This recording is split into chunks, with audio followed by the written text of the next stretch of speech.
Capcom has cemented its golden age with the much-awaited release of Devil May Cry 5. The latest installment of the 18-year-old series is not just a return to form, but a massive upgrade that will satisfy both new and veteran Devil Hunters. But does Devil May Cry 5 deserve a smoking 6 style rating, or something just a little lower? Before I get into it, just a fair warning, this video will have some minor spoilers of the game. If you're not familiar with the series, here's a quick explainer for you. For the most part, the game stars legendary Devil Hunter and half-demon Dante. And in Devil May Cry 4, he unwittingly picks up a young protege named Nero, whose demon powers' origins remains unknown. Till now. In Devil May Cry 5, the game stars both once more as they fight their way to reach and defeat one of the most formidable opponents they've ever faced. Most Devil May Cry games are short, because its appeal lies in the replayability. Every full round that you complete in this game unlocks a harder difficulty where really the main goal is to be as skillful with your character's abilities as possible. This is a game that's a tiny bit less about the destination and more about the stylish journey. DMC5 has brought surprising depth and layers that's shown in the gameplay and storyline, which isn't typical of a Devil May Cry game. Most Devil May Cry games are straightforward, and while there are lessons to be learned, it's not much of a stretch. But let's first talk about the gameplay and mechanics. In this iteration, Dante and Nero's kits are a mix of old favorites and new go-tos. The entire setup is a little different from the past Devil May Cry games, but the changes provide a smoother and more entertaining experience in general. Let's start with Dante. Whereas back in Devil May Cry 4, you only get to cycle through a few weapons for Dante, in Devil May Cry 5, Dante gets a good mix of short-range and long-range weapons with insane and unique abilities. I say insane because whoever thought of giving Dante a motorcycle that can turn into chainsaws should be given a raise. These weapons switch on the fly smoothly and naturally, so it's much easier to chain combos together and rack up those points for an SSS rank. The scenarios in the game also allow for more switching between styles. Whereas a pleb like me might stick to Swordmaster and Trickster in more recent Devil May Cry games and succeed, Devil May Cry 5's boss fight for Dante seems set up to make it that switching is not only essential, but also natural and rewarding. This is especially obvious with the Cavalier boss fight, where you'll need Trickster to close the gap, Royal Guard to parry the heavier attacks, and Gunslinger and Swordmaster to chain things a lot easily. Nero's kit requires strategy and resourcefulness. Whereas before, we were only able to grab and slam demons with his arm, the introduction of his Devil Breaker allows for a lot more variety of moves, such as slowing down time, lashing out on enemies, grabbing characters and slamming them on the floor, etc.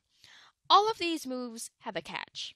The Devil Breaker allows you to wield different arms with limited use and skills, so you're going to have to be smart about how you pick them up and use them in order to produce the maximum effect. Joining them on this said stylish journey is an odd and mysterious figure named V. V, who also has some demonic powers of his own, is a playable character with a very different approach from Dante and Nero. Whereas Dante and Nero are more effective in close combat challenges, V summons animals and uses them to fight for him. The addition of V has introduced a lot more variety into the game and will keep you on your toes as you switch from one character to the other. The V sections of this game are short, but nonetheless satisfying. In the story, V is meant to be the weaker of the two demons, for reasons you will understand the more you move further into the game, and so despite the power difference, it's great that Capcom was able to give him a fun and entertaining kit to keep you going. And while some of his dialogue is repetitive in the game, his cutscenes where he interacts with Shadow and Griffin, or as I'd like to call Bagheera and Iago, are amusing in-betweens that are just a Devil May Cry signature. One thought fills immensity. Where there's a will, there's a way. Speaking of Devil May Cry signatures, what a lot of DMC veterans would love about DMC5 is the sheer amount of callbacks and references to former Devil May Cry materials. For example, if you're familiar with the Devil May Cry animated series, Morrison is indeed the Broker, though he gets a bit of a reboot of his own for unknown reasons.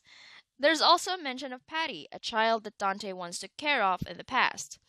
Looking at the games, Devil May Cry 4 is often known as having some of the most over-the-top scenes in the series, and there's an homage to that once Dante picks up the Faust hat. Even the reboot gets a special little callback courtesy of Nero. But what veterans will also appreciate is how Devil May Cry 5 ties everything together while building more depth for some of the characters. The mystery surrounding V and Urizen, for example, brings closure to what happened in the original Devil May Cry and Devil May Cry 3, and also introduces a deeper and more complex look at a favorite character of the series. You probably know who's been talked about here, but this video promised only minor spoilers. We also finally get to know where Nero got his demonic powers and what happens to his arm, which the game solves in a clear and direct way, leaving no room for theorists. But the revelation of Nero's past also gives one of the characters a chance to contribute to the story. Lady gives a small piece of advice based from her past, and it might have been enough to tip the scales for Nero. This all leads up to a satisfying ending that just wraps up the saga of Nero and his past while continuing Dante's fight.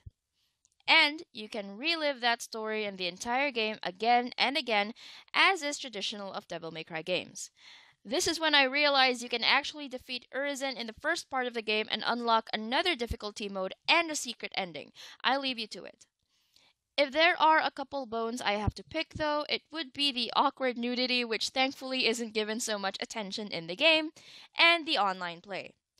Capcom might have other plans for it in the future, but it's odd being asked to rate someone I barely even see play. There's no way to connect or communicate with them at all anyways, so it's just a weird thing to see and experience on the screen. All in all, Hideaki Itsuno did an excellent job in breathing life and taking to a new level a beloved hack-and-slash title that's gone through so much in the past 18 years. From its darker and emotional moments to its high-octane and crazy antics, there's a lot to experience and enjoy with Devil May Cry 5. It's a smoking, sexy style title that's deserving of being given the top rank in one of Capcom's most popular series. My name is Michaela Nadine Passis for Rapplers Gaming League, and that's my review for Devil May Cry 5.